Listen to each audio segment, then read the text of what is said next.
All right, welcome to a new episode of the CAP Podcast, Consumer Ammunition Tactics Podcast. I got a special guest in the building today. Her name is Jackie Pryor. I'm going to read her bio, and we're going to get straight to it. I'm going to read a little bit of her bio. So Jackie Pryor, she's the founder and CEO of Frontline Credit Consulting, which was established in 2018 and incorporated in 2020, basically to help clients build a reputable credit profile for current and future financial opportunities. She received a bachelor's in project management from Colorado Tech University, etc. She was born in El Paso, Texas, and raised in Chicago. And she's done a number of things that we're gonna get into today. Welcome to the podcast, Jackie. How you living? Thank you for having me. I'm good. I'm good. How are you? Most definitely. I'm blessed. Highly favored, the whole nine. Can we talk a little bit about how you got into credit? Tell us a little bit about yourself. Yeah, getting into credit was definitely not planned. It was pretty exciting. I bought a house back in 2018, just being a single mother. It's the whole extravagance of buying a house, being a homeowner, but didn't really know about the cost of maintenance that came along with the house. Just wanted to try to make some extra income. Um, Looking for different work, and I had a friend who works in the legal field. He's a lawyer, and he taught me a little bit about credit repair and said, "Hey, this might be, something that you like to do." For a longest time, I worked in education, so did a lot of consulting because I was a financial advisor for a college. So I did a lot of advising with finances. So I got into it, and it just turned into a side hustle into a corporation. Nice, nice. It looks like you in the office. You got your own. Is that for credit repair Yeah, or? I have my own Okay. Okay. office. Cool. Okay. Yeah, so Nice. Nice. I got an office put in my house, and 'cause I do a lot of work in my house, and it's Gotcha. pretty comfortable, and I'm always working, so works good. Okay. Definitely. Definitely.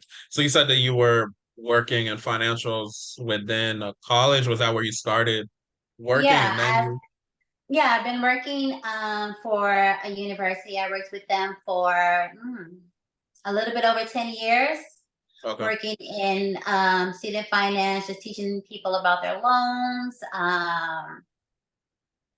just federal laws with taking out loans and how they're going to fund their education, scholarships, repayments, getting out of default or falling into default. So yeah, just went from A to Z with everything that a student should know about funding their education.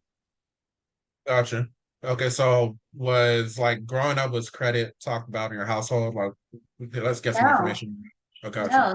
no, credit was never talked about in my home. Credit was never discussed with my friends. It just wasn't a big thing, and I think that was the most inspirational aspect of taking a side hustle to a business, because I got in tune with a lot. Once I learned, just the various aspects of credit repair, financial planning, financial budgeting, all of that, and I started speaking about it with a lot of friends and family members. A lot of them were unaware of a lot of different things, and how to build credit, how to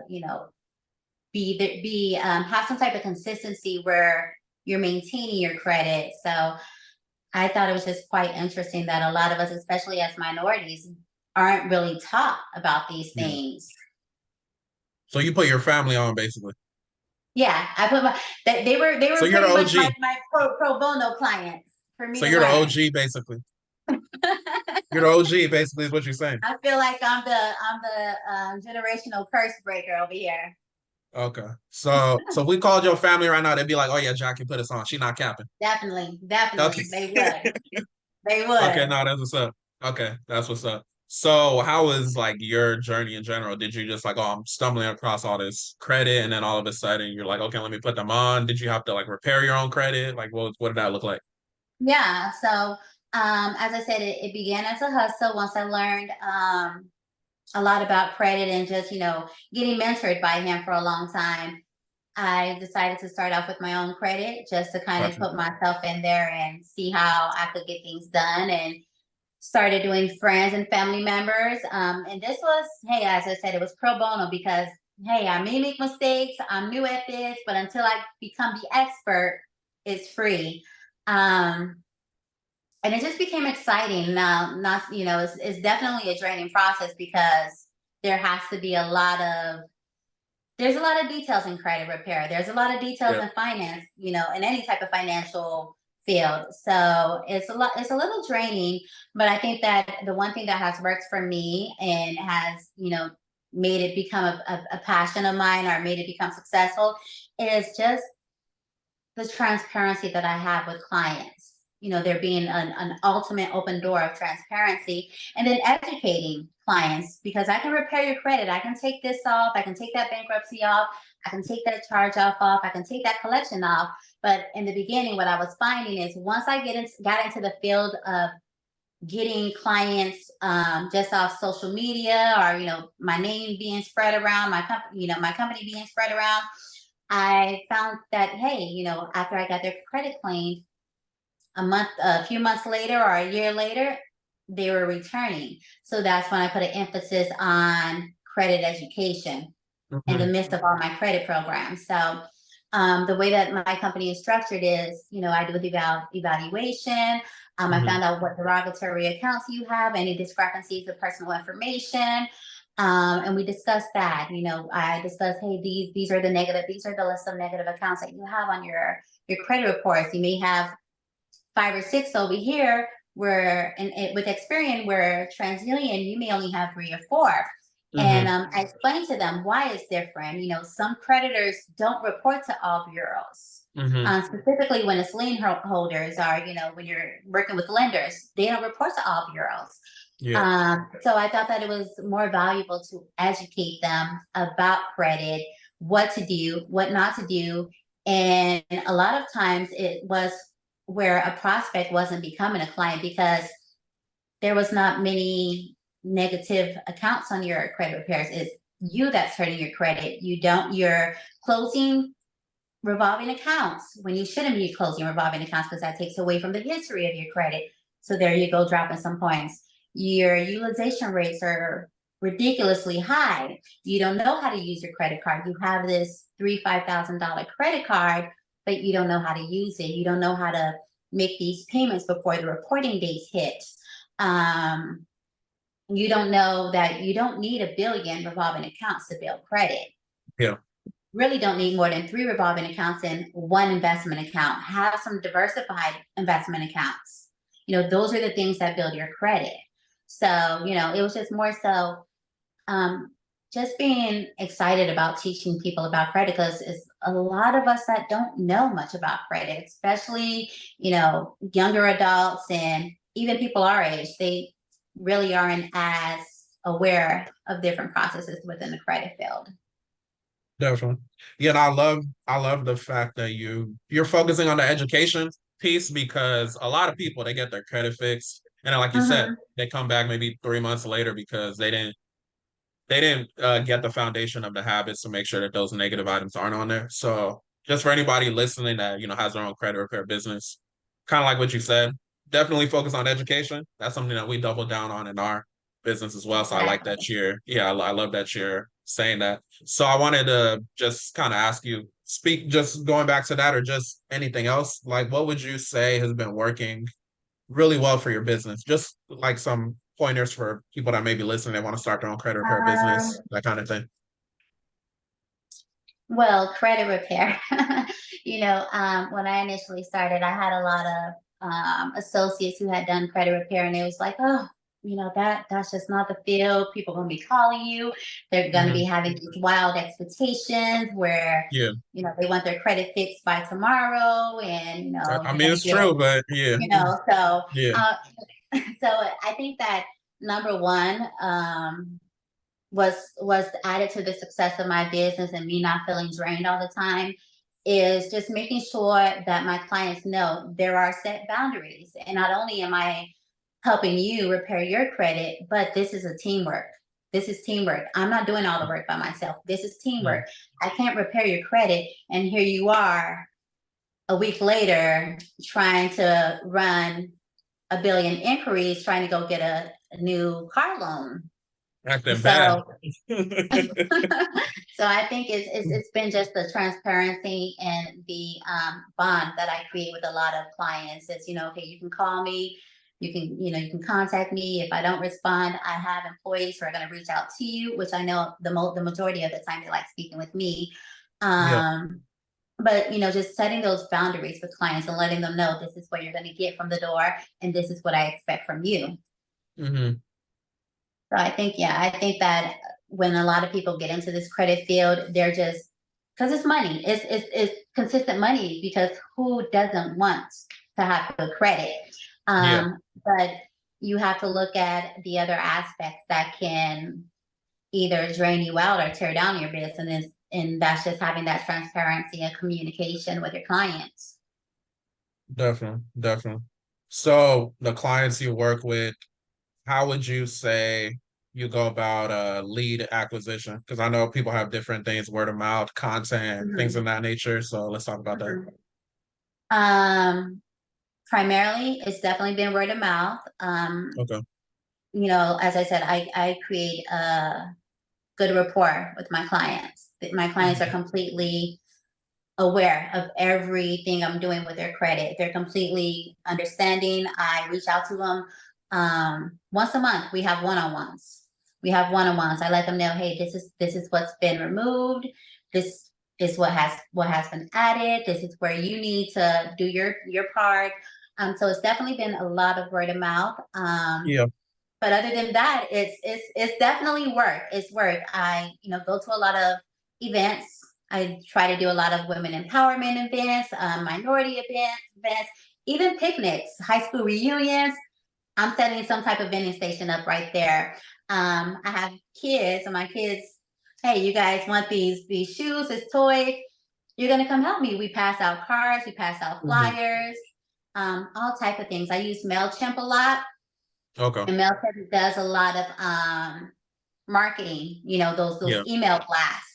People who may have requested some type of evaluation but never signed up for credit repair. So, I'm just, hey, I got this promotion going on. Hey, and even if they don't sign up, they know someone else who will sign up. Um, doing all type of parental events with my kids' schools. I try to create some type of rapport, some type of bond with whoever I'm around, even if I don't know you. Hey, what do you do? Learn a little bit about people, and just give people Hmm. my card. Yeah. And I'm always doing a lot of advertising on my social media. So I Gotcha. do have my personal page, and I also have my business page, but I have a bigger following on my personal page, a little bit over 7,000. So I always make sure that people know, hey, not only am I just me with my babies, but I also do credit. And I think that it kind of builds just people getting to know me behind Instagram or Facebook. It kind of allows them to build some type of trust in the person that I am. So I Definitely. get a lot of instant messages on Facebook. I get a lot of DMs on Instagram just asking me, hey, well, my credit's not that good. Can you just at least take a look at it? And then also, it's a lot of times where I'm not going to charge you because there's not much that you need done with your credit. There's some things that you can fix on your own. Mhm. And I'll just simply tell them, hey, this is what you can do. Get a piece of paper and a pen, and it's pretty much not going to take much of anything. So I wouldn't feel right charging you, and they'll send some clients. I guess because it builds trust. Because Definitely. you're definitely dealing with people's personal information, and you're taking people's money. So there has to be some trust built right there. Most definitely. Most definitely. Yeah, I like the piece that you said about the business page and the personal page because people buy from people. So Mhm. you showing your personality on your personal page, people are gonna resonate with that. Same thing with my situation. My personal page is bigger than our business page. When I'm posting stuff on my stories, I'm joking around, stuff like that. People relate more, you know what I'm saying? And if they feel more I won't say obligated, they feel more of an incentive to work with us, going that way. Yeah. So that's a good gem for anybody listening. I like that you said the women empowerment stuff. So That's good as well. Do you have like a specific type of client you serve? Because when you said women empowerment, I was thinking, is it like a client avatar, or you just kind of whoever's coming through and No, has that no. credit? I do a lot of women empowerment. Just because, as I initially said, I started off as a single mom, just Yeah, needing more money, gotcha. and not knowing how to, gain more money without draining myself out working crazy hours. Yeah, So, even if it's just not credit repair, I do a lot of promotions where, hey, if you need additional funds, hey, just, send me a client. Even if it's just an evaluation that I do, I try to give off, hey, here, make extra money here and there.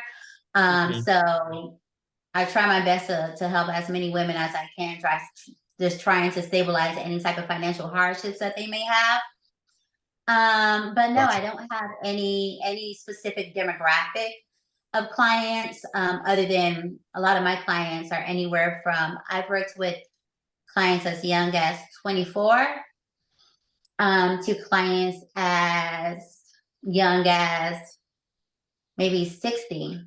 So Okay, it's not one set of demographics. So, the majority of gotcha, them are minority gotcha. clients, but it's just all around. And yeah, I'm pretty excited about just working with anyone and helping them in any type of way that I can. Gotcha. That makes sense. So is it just women? No, you don't have no male clients? Or No, I have a lot of male clients. I have a I was about lot to of say I male know they be clients. messing up their credit. I think So that I think that those are the ones who help me kind of build my business. I have a yeah, I lot can of male tell. I can clients. see that. I can see how that would be, you know. So Yeah, I okay, do that have a makes lot of sense. male clients. Okay, gotcha. Okay, so I had a question about like your transition from side hustle to making it a full-time income. So let's say I'm somebody, I'm looking to start a credit repair business. I want to go from a side hustle to full-time.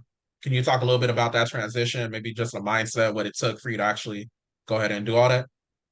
Um, Initially, this just has to be a passion. You just have to be passionate about what you do. As I said, Hmm. it's a very draining. It's a draining field, but you just have to Hmm. be passionate. You have to have some type of advocacy within you to help other people get from A to B. Yeah, You have to be willing to get out there, because it's going to be a lot of networking to build a business. It's not easy. I started this in 2018. I was able to incorporate my business in 2020. um it just takes a lot of ambition, a lot of, hours, and you just got to be willing to get out there, be ready to network, be ready to talk to people who you know nothing about, and just present yourself and, build some type of, I guess, some type of excitement, some type of intrigue of yourself, where people want to learn about, oh, okay, what is it that you do? Okay, how can you help me? How can you be a benefit to me? And even if you're not a benefit to the person that you're speaking to in front of, or that yeah. you're in front of, you're a benefit to someone they know. Because at a group of 4 or 5 people, there's going to be 2 to 3 people who need some type of credit repair. Hmm. Oh, we lost her. We go we pause the recording. Are we back? You wanna go ahead with what you're saying? So, as I said, it just takes a lot of willpower, but I think that the one key aspect that has kept me going is just having support, whether it be family, friends. Hmm. And it was quite surprising to see that I had so much support from people that I never met. Gotcha. I got a lot of support from people that I never met. And again, that just comes from, having a personality on social media. Having a Hmm. personality on social media, doing various lives, attending various events. I did, before I decided to go into full time credit repair, I did a lot of hostings for a lot of events. So I would meet a lot of people, I would network a lot of times, various promoters that I knew would tell me about business events that they would have, and I would go out to those. So it was just, kind of building a lot of rapport from people from all types of different industries. Okay, definitely. So basically, what you're saying is it's gonna require work, and if they're lazy, they should just go in a different industry. Yeah, this ain't this. Okay. This not for the lazy. Okay. Sure. Okay. Okay. All right. So, as far as your business, the credit repair business, can you tell me just a little bit about maybe any things you've had to overcome, any struggles, things like that, just so people are aware? Yeah. Um, I think some of the hardest struggles was just dealing with people. People Yes. have very outlandish expectations. Facts. Um, that's number one. Building the trust with people, Definitely. because the way that my credit repair works is not me just building these templates for you or emailing you these templates. I'm needing a bunch of personal information. I'm needing, you know, date of births, full names, addresses, social security cards, um, and just being able to identify various details, you know, as opposed to comparing this credit report with experience, comparing another report with Equifax, and then comparing another credit report with TransUnion. There's a lot of visualization in this field, and you just have to have a keen eye for mistakes and inaccuracies, and you have to stay on top of what you did for one client as opposed to the other client, because every strategy is not going to work for every client. So you definitely have to be creative with being able to build different techniques that may work for one set of clients and may not work for another set of clients. So there's going to be a lot of tweaking and a lot of modifications that you have to make in the day-to-day process or the month-to-month process. It's a lot of work. It's a lot of work. And you definitely have to be ready to build a team, because eventually you're going to need some help. You are definitely going to need some help. It's not something that you're going to be able to do all by yourself. And if you're doing it the right way, you're definitely going to need some help. Yeah, facts. No, I definitely agree. So yeah, no, that's definitely some game. So I know that you're a realtor. You're in Yeah. Chicago. You're licensed in Chicago, is that correct? Yep. Okay, let's talk a little bit about the home process. I know that my listeners know I talk about, the consumer laws. I can quote them all day, 15 USC 1681, this, that, and the third.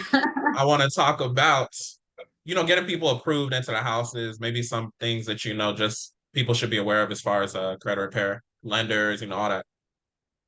Give us a sauce. um, I do get a lot of clients whose ultimate goal is to purchase a home. Yeah. The one thing that I try to teach them about is the difference between pre-qualification and pre-approval. Very different things. Pre-qualification is just basically hey, you having a call with the realtor or the lender, you telling them, I make this much money, I owe this much, this is my bills on a monthly basis. Pre-approval is, hey, now they're kind of chiming into your assets, or chiming into your bank accounts, and they're pulling your credit to see not only your finances and your employer, but they're also trying to see how many derogatory accounts you have. um, so I make sure that clients know that, hey, the three things that they mainly focus on when you're working with a lender, because it's easy to work with a realtor. I can find you a billion houses, but my main goal is to make sure that you have some type of pre-approval before we go out there to look for the houses, so we know how where your financial boundaries are at. If you're only approved for $150,000 house, I'm not going to take you over here to the $300,000 houses. Mhm. But lenders, they like to take a look at the credit. Of course, they want to find out what derogatory accounts you have. You have a bankruptcy? Cool. As long as the bankruptcy has been discharged for about 2 years. The number one thing that they do look at is charge-offs and collections. The charge-offs, we can get those removed if needed. The collections are okay, but if you have you have multiple collections that accrue up to $2,000, you're not going to get approved. Your interest rates are going to be ridiculously high. The second thing that they look at is income. They need verification of income. I know nowadays a lot of people are their own employers. So you have 2 years of taxes to suffice for the income that they need to see. And then the other thing is assets. You know, what if there's a rainy day where you can't make a payment? What assets do you have? Do you have a savings account? We know you have a checking account. Do you have a savings account? Do you have money put away? Um, are you getting this loan by yourself? What about your husband, and who all is going to be part of that buying party for you to, possibly, if you need additional money? Do you have lenders who are helping you put the money down for your down payment? Because that's one thing that is like a red flag to a lot of lenders. If you had to take an additional loan to pay off the down payment for a house, they're not going to want that. They want to know that you have a good financial planning or financial budgeting to afford this house that you're looking for. So yeah, it's a timely experience. If people have all their ducks in a row, you're looking about 45 days in the closing after we find a house. Given that, the inspection went well. But worst case scenario, there's times where people are looking at about 90 days to close on a house. So it's a process. It's definitely a process, but it's a much easier process. I feel that if you are very aware of your credit and your finances, because even with a lot of mortgage programs or grant programs, they're looking for specific credit. They're typically looking at your credit to be a median score of 640. So, and I make sure that they're aware of, hey, you're getting this mortgage. Well, it comes with you're getting into this mortgage assistance program or this grant assistance program. There's various contingencies that you have to be made aware of. A lot of those mortgage programs have those 5-year contingencies where you have to stay into this home for 5 years. Mm-hmm. So, there's just a lot of things that people don't know that they also have to be educated on. And the education becomes in the beginning, so everything else could be more so a smooth process. Gotcha. Yeah, definitely a lot of good notes for people to write down regarding that. So do you tie in your credit repair with all the realtor stuff you do, or is it like separate, or is it like both? I tie it in reference to if I'm working with a client who is just looking for a home and they're not a credit client. After kind of finding out about their pre-approvals or their pre-qualifications with the lenders, and hey, why can't Jane Doe get approved for 250 as opposed to only 225? Well, this is going to be the issue with closing on the houses. Jane Doe has X, Y, and Z on their credit. And a lot of times it's just me just working just to help them. So it's not like, oh, okay, well, now you're going to become a credit client and now you got to pay me the additional funds. No, the process is I came here to help you find a home. You have some hiccups here and there where it's going to make the closing a little bit harder. So let me help you with that as well. And again, that's where a lot of other clients come in for credit repair, because those home buyers are more than willing to just kind of put my name out there. Yeah, okay, that makes sense. Which one did you get into first? Which one did I get into first? Yeah. Credit repair. Okay, so credit repair happened after you talked with the attorney guy, right? Yep, credit repair started in 2018, and then my realtor's license that came in. What is this? 2020, fairly new, 2022. 22, yeah, last year. Oh, last year. Oh, nice. Yeah, congratulations. Last year. Yeah. And thank okay, you. that's what's up. That's what's up. Which one do you enjoy more? What people want to know. I love them both. No, we're not doing no safe answers. Which one you enjoy more? Credit repair. it's That's me a good working answer on for the my podcast. time. It's me working on my time, Yeah, I love real estate. It's an exciting. I get to meet a lot of people in face as yeah. opposed where credit repair is more so Zoom calls over the phone. But Mhm. I get to network with people in person. But sheesh, it's a lot. It's a lot. It's a Yes, long process. You true. know, I'll tell the clients, hey, this house is not going to meet your standards, but they'll still want to see it. And then we go Oh see it, man. and guess what? It didn't meet your standards. So it's just Yeah, like, you're more so at you're at the leash of your clients, and doing what they want to do. You do get the opportunity to set boundaries, but you're trying to make them happy. So gotcha. I'll go with credit repair first. Go with credit repair. Okay. Okay. I think the audience loves that answer.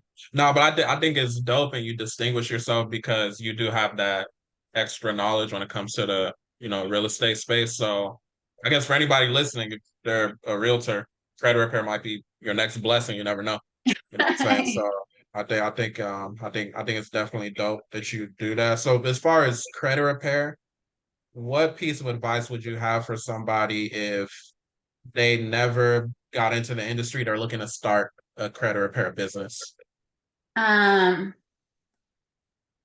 I would say just start off, trying to do credit or learn about credit repair with yourself, doing things pro bono, because you're going to make mistakes. There's going to be mistakes made. So, just find those friends and family members who don't have the best credit and are more than willing to allow you to fix their credit so you can learn different tweaks, you can learn different laws, you can learn how to read a credit report. That's extremely important. You have to know how to read a credit report. You have to Sure. know why this credit report is amazing, as that credit report has some flaws here and there.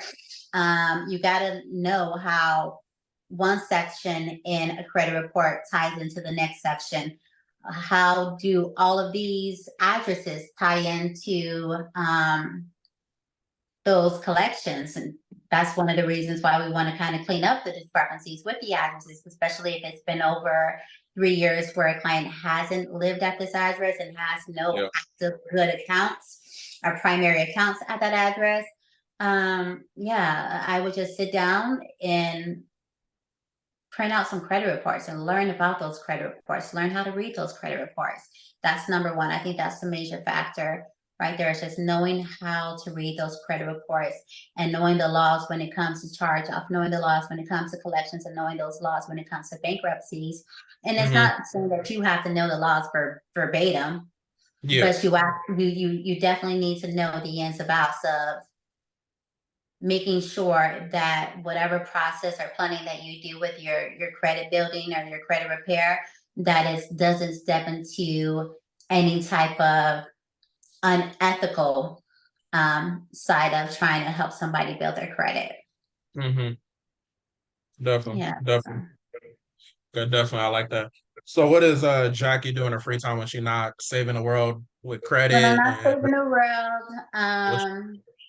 what uh, kids, my kids run my life. I have a 8-year-old daughter. Then I have a 16-year-old son who is in football. This is his junior year now, and he's a busy person. He's a very busy person. So running behind them are enjoying time with friends and family, more so friends. got a very adventurous family. Bowling, movies, relaxing, sleeping, as much sleep as I can get. sleeping is good, especially in credit repair space. A lot. Yes, Clients will stress you yes. out. It's not a shot to none of my clients. Nah, but okay, that's beautiful. That's amazing. Kids are amazing. Congratulations to your kids as well. So, do you have any? Do you have like any question? I don't know how many interviews you've been doing. Is there like a question people don't ask you that you want to discuss about?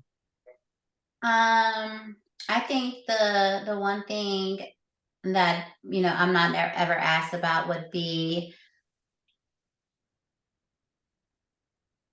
what's after credit. Once I get a person built up on their credit, what's after that? So just now I'm working on partnering up with a lot of financial companies to help clients build or learn about financial planning, because Gotcha. it's great to know about how to fix your credit and build your credit and do all these amazing things with credit. But Mm. as I said, the number one thing is making sure that you're not coming back to me. And I Yeah. think there's a good route of doing that. Is just making sure that they know about financial planning. I can teach you about financial budgeting when, we got to work out these utilization rates with your revolving accounts. But let's try to build some type of financial growth or some financial stability outside of your 9 to 5 or your business. Do you know about stocks? Do you know about bonds? Do you know about other arrays of investing where you can at least have some money built for the just Yeah. in cases, or money built for generations down the line? So that right now I'm kind of working on. I'm trying to build some partnerships with some companies, so I'm pretty excited about that. Good. No, that sounds amazing. That sounds, high stakes and everything. Sounds like a beautiful thing. So, we look forward to this is 2023. We look forward to, years coming by or whenever it happens, and we can just fast forward to the interview. So, that's Right. dope. That's dope. Yeah. So before we wrap up, just out of Mhm. curiosity, what would you say drives you? Um, my kids, definitely my kids, because kids are expensive. They're No, true. expensive. Yeah. And they want things, and they want, I just want to be able to provide them with a happy life. Mm, I want to make sure that they know the struggles of life, because everybody's going to go through the struggles of life.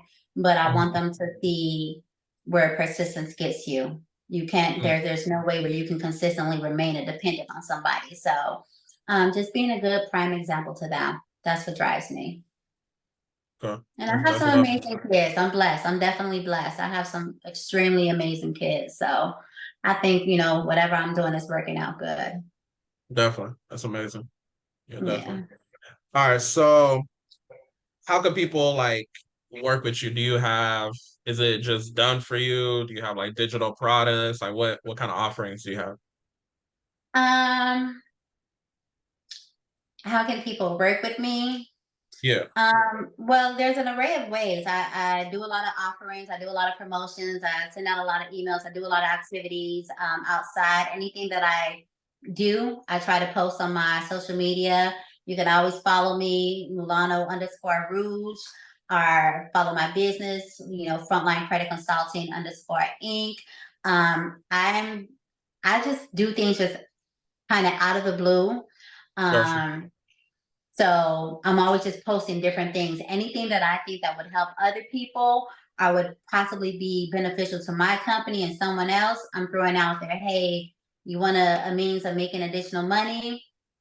We have what is it called? Oh my God, I just had a brain fog. Sorry. We have a, what is it? Like a recommendation type of service where, hey, if you recommend a referral type of service, where, Oh, hey, okay, if you're gotcha. referring people, we send you money. I send you gift cards. I send you a variety of things. I try to go out there and do as many type of events as I can. If you have an event and you need, vendors, I'm there.